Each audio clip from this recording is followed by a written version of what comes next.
in our feeding sessions to really find those bridges to the foods that your child is currently eating, to the foods that is a goal for them to eat eventually. And in OT and in speech and language therapy, what we attempt to do is when we're working in with kids and exploring different foods, we really have to make a clear distinction between our mealtime foods and our therapy meal, essentially. So during mealtime, a lot of these strategies may not come into play.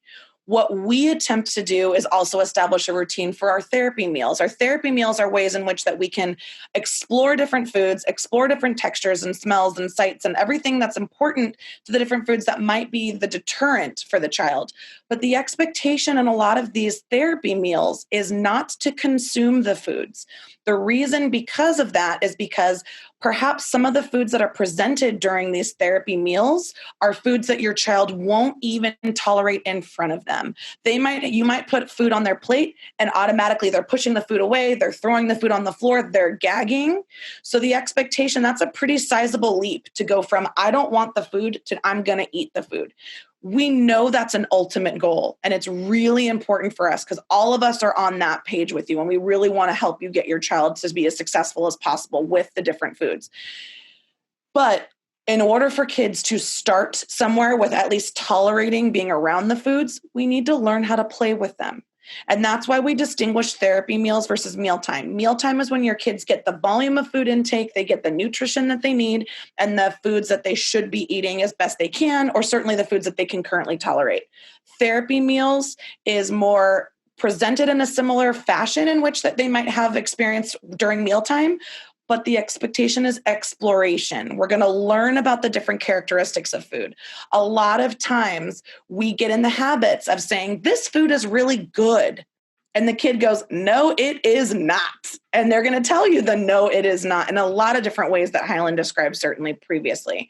And we know that. And that's true because to them, it's not good. So good to us might not be good to them.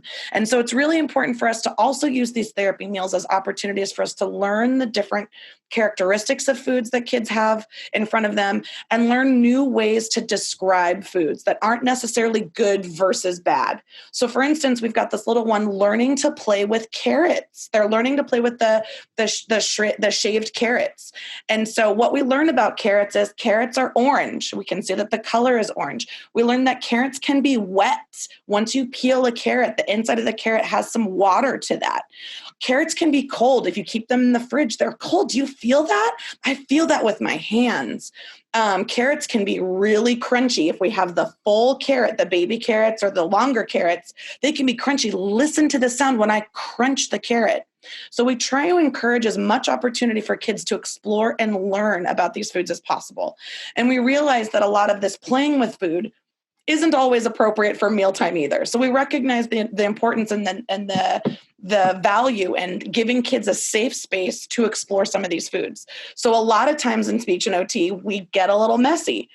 We want to also support the kids who can't tolerate getting messy, but we want to encourage it in a way that is appropriate for you and your child too. And that's certainly appropriate for you and your family and your household. So other ways that we can explore foods, maybe we can explore the pasta with our fingers. Let's pick it up, see how long that spaghetti is, and then drop it. Ooh, I heard the sound of the spaghetti. Splat. There's sauce on the spaghetti. Oh, it's on my hands. What do? I need to wipe my hands. Or, things like that, giving kids opportunities and some ownership over what it is that we're doing and why we want them to do these things. It would be wonderful if kids go from, I don't want food to I'm going to eat food. But what some of this engagement does, instead of them jumping straight to there, they might get some pasta sauce on their fingers and then they might feel more inclined to taste it. Bring their finger to their mouth and taste the pasta sauce, or bring a noodle to their mouth one by one after I've gotten a little bit more acclimated to the food that you're presenting. Some other ways to get kids engaged with food is to use maybe some familiar toys. So I'm not going to touch the food. I'm not going to eat the food, Miss Angela. I don't want any of this stuff. But what if the tractor pushes all of the pasta to the left side of the plate? So now what we're getting the child to engage with the food, which they weren't doing before, learn about the foods because they can see, smell, feel the different textures and the different things. They can smell the flavor of the food in a lot of instances. And then now they're more inclined to engage with the foods, because what we do in these therapy meals is we try to eliminate the pressure of you need to eat the foods. Most of our kids know what their job is when you present food to them. They know it's supposed to be eaten, which is why almost immediately they're going to push it away and say no if it's a food that they're not familiar with or a food that's presented in a way that they don't like.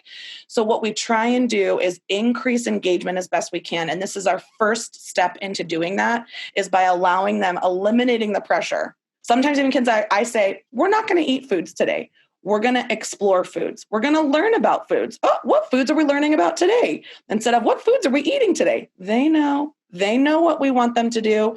And so our goal is to start incorporating engagement as best as possible. And there's a couple different suggestions and strategies on this particular slide.